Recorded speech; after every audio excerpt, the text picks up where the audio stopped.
unforgettable and unforgivable. ברוכים הבאים.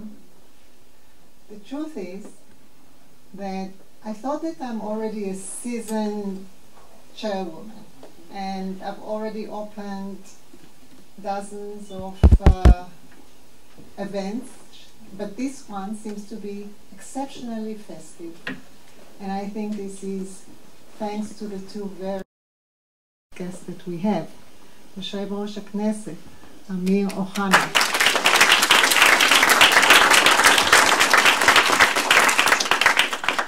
And former Chancellor of Austria, Sebastian Kurz.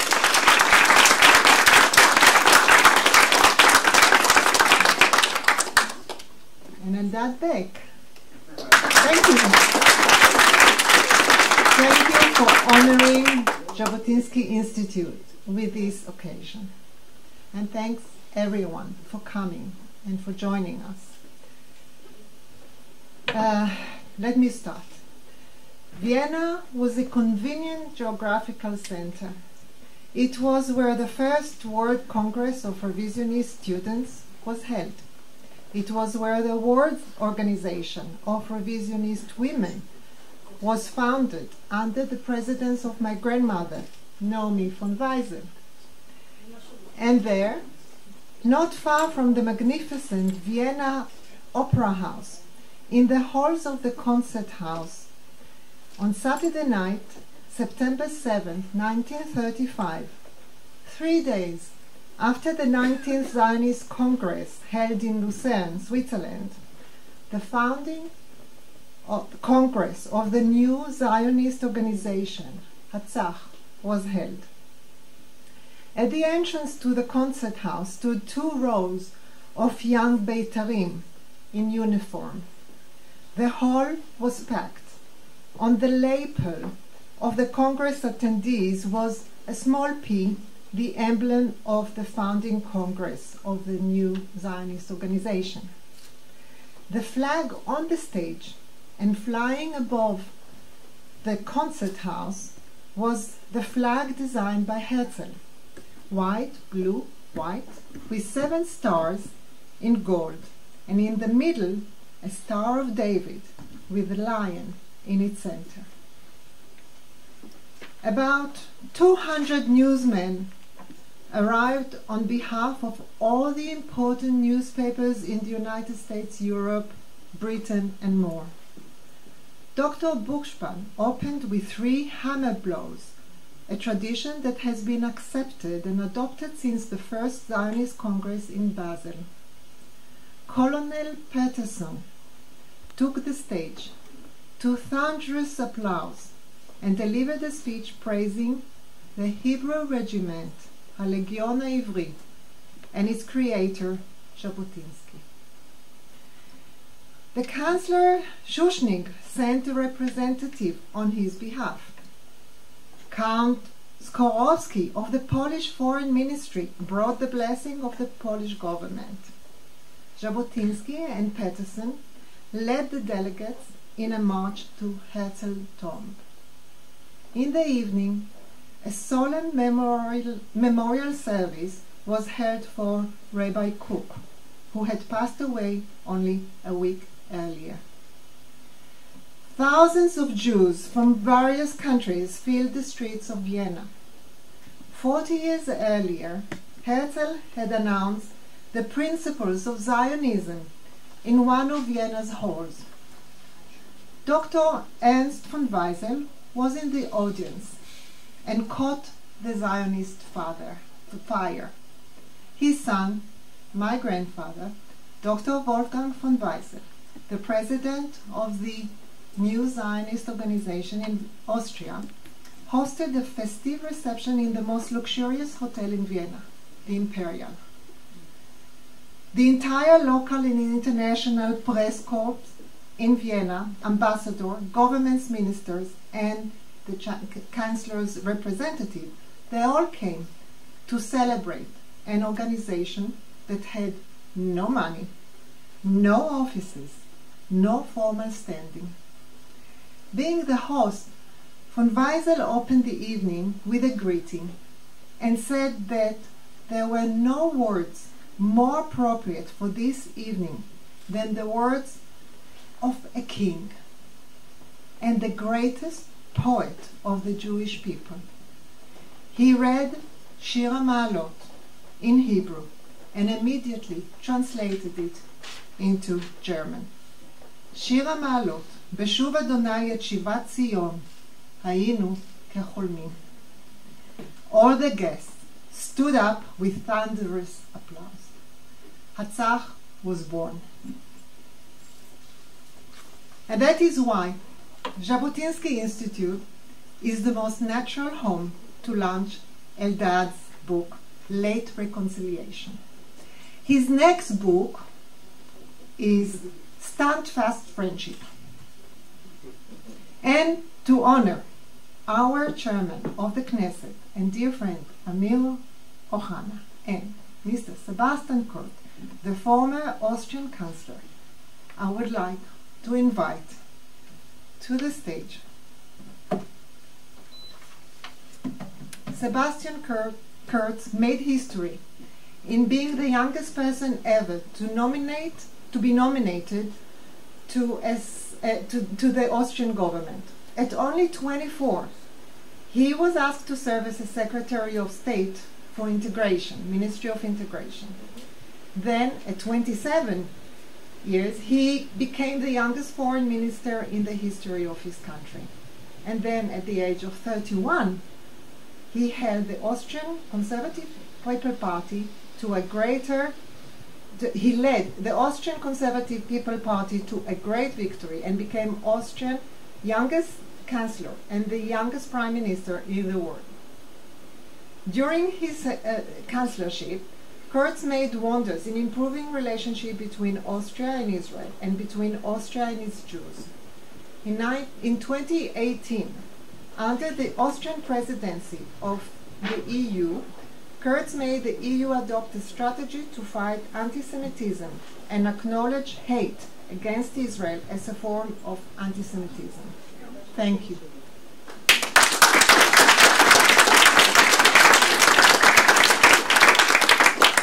And thank you for feeling at home in Israel.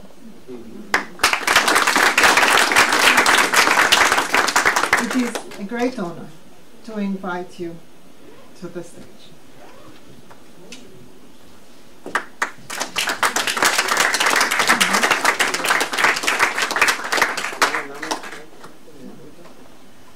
יושב הראש אמיר אוחנה, חבר הכנסת אמיר אוחנה ויושב הראש הכנסת, הוא אחד מהפוליטיקאים הכי אהודים, הכי אהובים בישראל.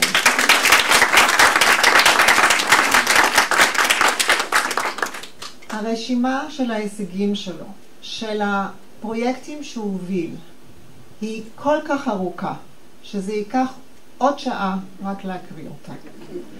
אני מבקשת את יושב ראש אמיר אוחנה לכבד אותנו בעלייה לבמה, ואני מקווה שתסלחו לי, כי אני יודעת שיושב הראש עסוק מאוד, ולכן אני חוששת שהוא ינטוש אותנו כשהשעון המעורר יצלצל לו לפגישה הבאה, ולכן אני מבקשת רשות לתת לך את הספר עכשיו, לפני שאתה בורח.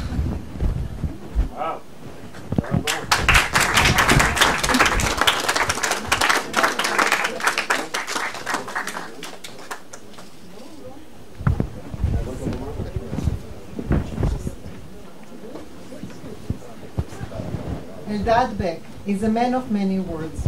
He studied Arabic and Islam at the Sorbonne in Paris. He reported for many years on the Middle East and was one of the few Israeli journalists that reported from Iran, Syria, Iraq, Afghanistan, Sudan, and Lebanon. In the late 90s, during the Oslo process, he was working for an Austrian organization developing social and economic projects in Africa and in the area controlled by the Palestinian authorities. This experience brought him to change his view about how peace could be achieved in the Middle East, if ever. Beck has been correspondent of different Israeli medias in Paris, Berlin, and Vienna. We are here this evening at the occasion of the release of his fifth book, Late Conciliation, the story of the turbulent relations between Austria and Israel. Eldad, please join us.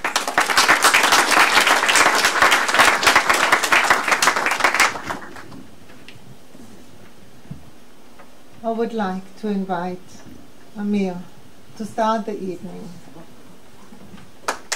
Thank you. Thank you, dear friends. And indeed, there are many, many dear friends here this evening. Our guest of honor, the former Chancellor of Austria, our dear friend Sebastian Kurz.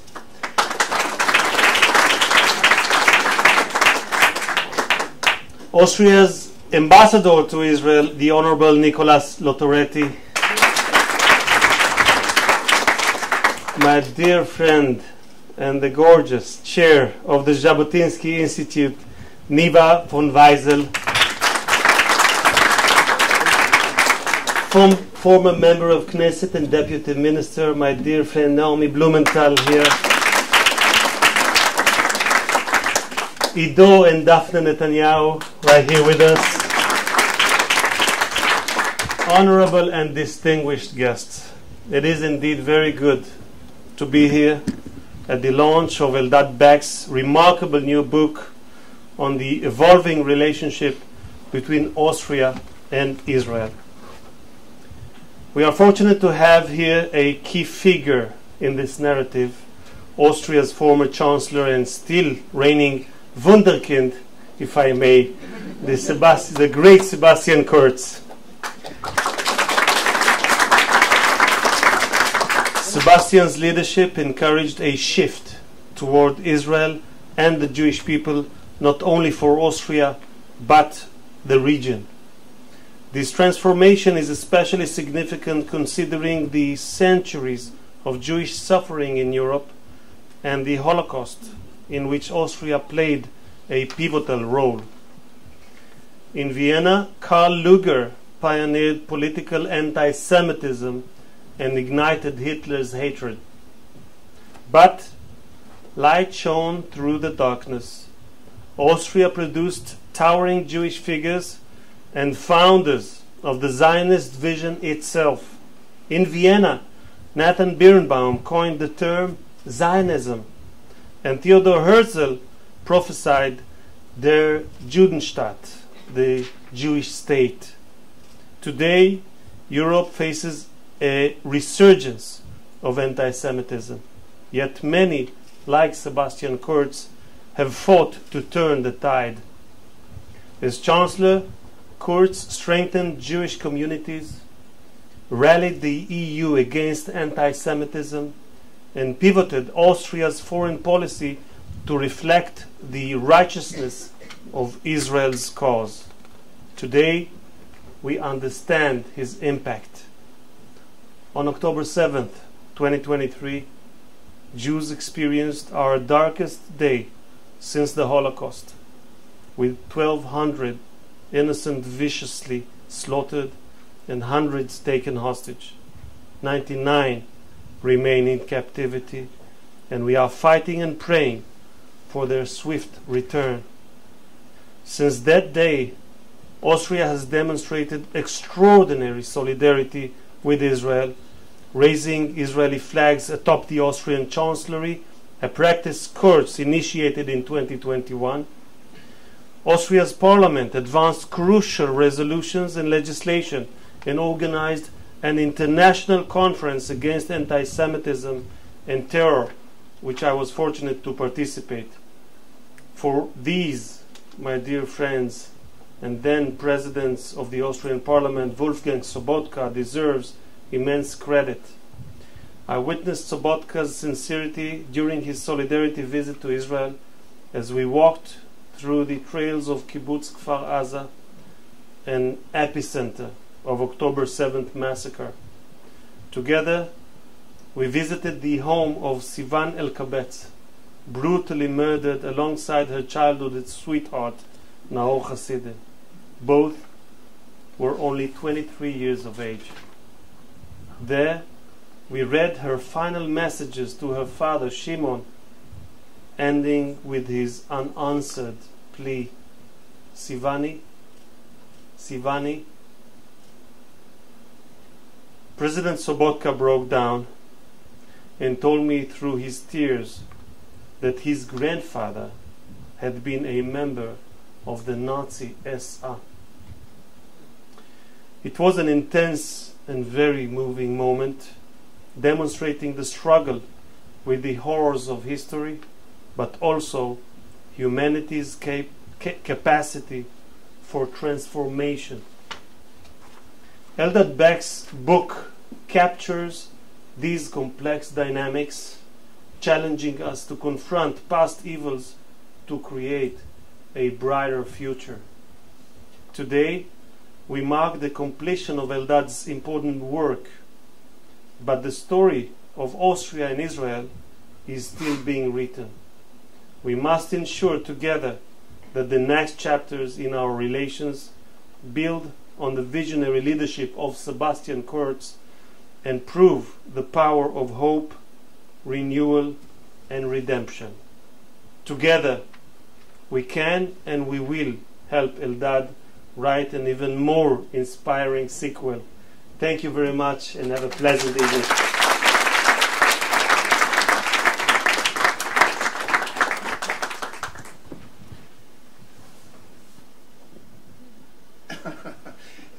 Dear Niva, dear Sebastian, dear Amir, dear friends, it's going to be an evening about a very special friendship, about a very special relationship.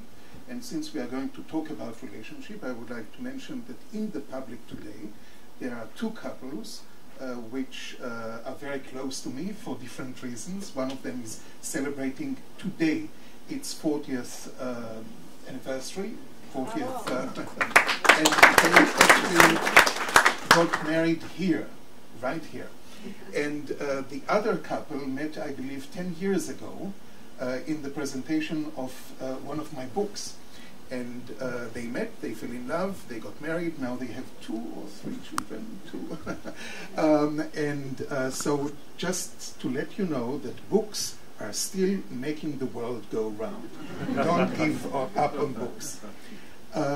Since we are going, and I'm going to have a discussion with Sebastian on many matters, but I would like to mention 2 other persons that, actually 3, one of them is not here for professional reasons, that are parents of this book. The first one is our friend Davidi Hamelin, who actually former head of the foreign department of the Likud party, the young Likud, yeah. The story is the following. I knew that Davidi was in contact with Sebastian, and in 2017, when you were leading the People's Party during the election, I absolutely wanted to have an interview with you. So I asked Davidi to make the contact and ask for an interview, which he did, and then he came to me with the answer from your team, saying Sebastian is extremely busy with the campaign, but he promises that when he wins, you're going to get an interview. And journalistic experience that I have, some dozens of years, I said, okay, it's a nice and polite Austrian way of saying no. You thought I'm going to lose, probably. No. I was hoping you're going to win, but I know politicians, and most of the politicians don't really keep their promises. Sorry. I said most of the politicians. To my biggest surprise, the election took place, if I'm not wrong, on the 17th of October, 2017. Around the time your victory was announced, I was contacted by somebody from your team who said, let's do the interview, the same day of the election. And I couldn't believe my eyes, I couldn't believe my nothing. But I had a problem, because on the same night, I was leaving to Sudan. And at the time, 2017, it was still an enemy state. I mean, it's still enemy state today, despite the Accords of Abraham. And I knew that I wouldn't be able to make the interview with you over the phone from a country where probably I would be listened, and the moment I say the word Israel, I would go to jail. So I made a, yeah, that's much better. I made an agreement with your assistant. I said, let's do this interview. I think it was your first interview to the Israeli press. In a written way. This is the secured way. But I absolutely want to have another face-to-face interview. And the answer was okay. And once again, I didn't believe a cent of it. And then in December 2017, Sebastian indeed is sworn in as Chancellor.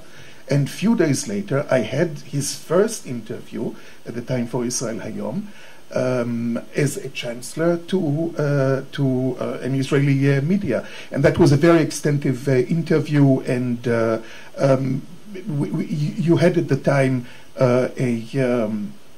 a government which was problematic to Israel because it was with the Freedom Party, and there were many things that we discussed and that we might discuss later on. But thank you, Davidi, for making this connection. The second person I would like to mention is Daniela Epstein. Daniela Epstein, and you know, we all like to think that Facebook is not what it used to be. Daniela Epstein was a Facebook friend of mine, and a few weeks after my previous book about the New Right in Germany was published, I get a phone call from Daniela, and she says, why don't you write a book about Sebastian Kurz? And then she comes up with a list of everything that he did for the relations with Israel and Austria, for the relations between Austria and its Jews, most of the things I knew. And I said, you know what? Let's write a book. And this, I mean, in Austria right now, there are all sorts of conspiracy theories about why I wrote a book about Sebastian Kurz. But this is how it all began.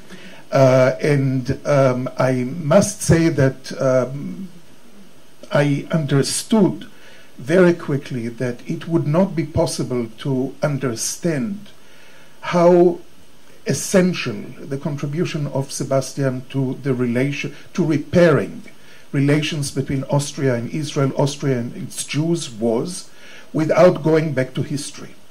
And the history of Austria's relations with the Jews is extremely full with ups and downs. I begin the book, I'm not going to go too deep into it because I want you to read it, but I begin with the visit of the Austrian Kaiser to Jerusalem in 1869 on its way to the inauguration of the Suez Canal. At the time, he held still the title of King of Jerusalem, believe it or not. And another interesting point was that most of the Jews living at the time in Jerusalem were actually subjects of the Kaiser, of the Austrian and later on the Austrian-Hungarian Empire. So the book starts with this extraordinary trip. The Jews were extremely happy that he came to visit. He was a little bit annoyed by the fact that they were too noisy. And he also writes his wife about the fact that his trip was not exactly as royal as he expected. But this is where it started, and we all know what happened later on with the times of glory of Austrian Jewry, which really contributed a lot, not only to Austria but to the world in many fields. The Holocaust with everything that happened to Austrian Jewry and to the Jewry of Europe, and the interesting development of Austrian and Israeli relationship quite quickly after the establishment of the State of Israel. Unlike Germany, we as Israelis, I'm a little bit confused because sometimes I'm Israeli, sometimes Austrian. So we Israelis actually pardoned Austria very quickly. and we had diplomatic relations with Austria already in the 50s, 10 years, even more, before we had diplomatic relations with Germany. There were economical agreements between both countries, and actually in 1952, while Israel is signing the reparation agreement with Germany, there was a declaration of the Minister of Foreign Affairs of Israel, Moshe Sharet at the time, declaring that Israel is giving up every demand of reparation from Austria. So you see, it went really in a different direction, and I believe that the fact that we have forgiven Austria too quickly led to the fact that later on we had a lot of problems. First of all, with the Jewish Chancellor, socialist Jewish Chancellor, who was extremely critical of Israel, Bruno Kreisky, and later on with the election of Waldheim to the presidency of Austria, and then the different episodes of Jörg Haider coming into the government in the year of 2000, and Israel again bringing back to Israel its ambassador from Vienna. So when you think about where the situation between Israel and Austria is today, there is a huge difference. When you think that in 2021, I believe, when we had one of the Gaza wars, you decided to put Israel's flag on your office in Vienna, an office of somebody who 30, 40 years before was the one who actually opened the gates of the West in front of the Palestinian terrorism of Arafat, of the PLO, and actually helped pushing this idea of two states for two nations. There's a huge difference, and the book that I wrote is a very personal book because my father's family is Austrian, is from Vienna, and I think that one of the most emotional moments that I had in recent years, and I still have every time I go there, is when I was invited to visit before the opening of the Wall of Names, which is today the main Holocaust memorial in Vienna, and which actually your government enabled to build in a very quick process after years and years and years of delay. This initiative, which was supported by Sebastian and his government, which at the time also had the Freedom Party in it, one should say that, gave for many of us, descendants of Austrian Jews, a grave for those who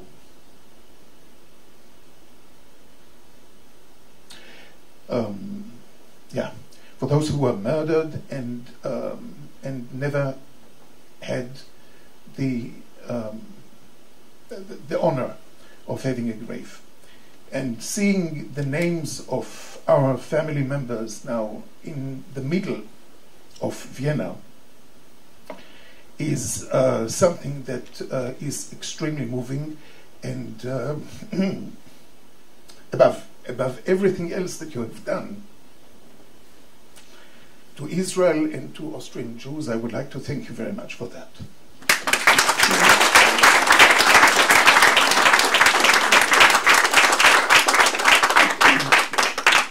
When I was State Secretary for Integration, it was my job to deal with the different communities in Austria, with the different religious groups, with different cultures, and it was always something I really liked to deal with the Jewish community in Vienna. The Jewish community is small, but it's a very vibrant community, and I always felt it's a privilege to be in this position and to work with so many different groups, and especially the Jews in Vienna. Then when I became foreign minister, I felt it was in a way my duty to fight against not only anti-Semitism back home, but also to be supportive for the state of Israel and its security needs. And when I left politics, I traveled around a bit and tried to figure out where to spend time in the future, where to start a business, and of course it felt natural again for me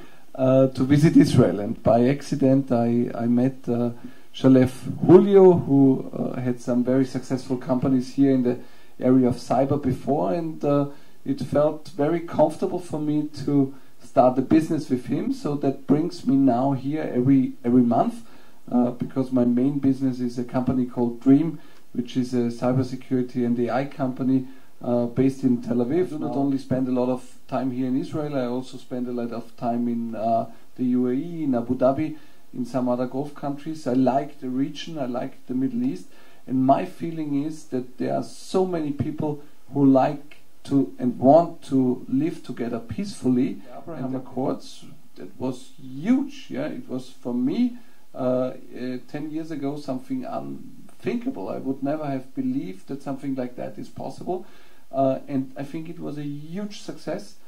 And of course, with October 7th, things have become much more difficult, much more problematic. But I'm very sure, and I know it out of many conversations, that they want to continue what they built together with countries like the UAE and Bahrain, but also, of course, with Israel. I always felt the duty that everybody who lives in Austria and the Jewish community, that they feel at home. But I have to tell you something about the past and our cooperation between my party, the Conservative Party, and the Freedom Party. So if you look at what we were able to do in all these days, sometimes people have the impression you were able to do it with this coalition partner, like you did it and it was against what they wanted. But that's not the truth. The truth is that on everything we did, they were extremely supportive.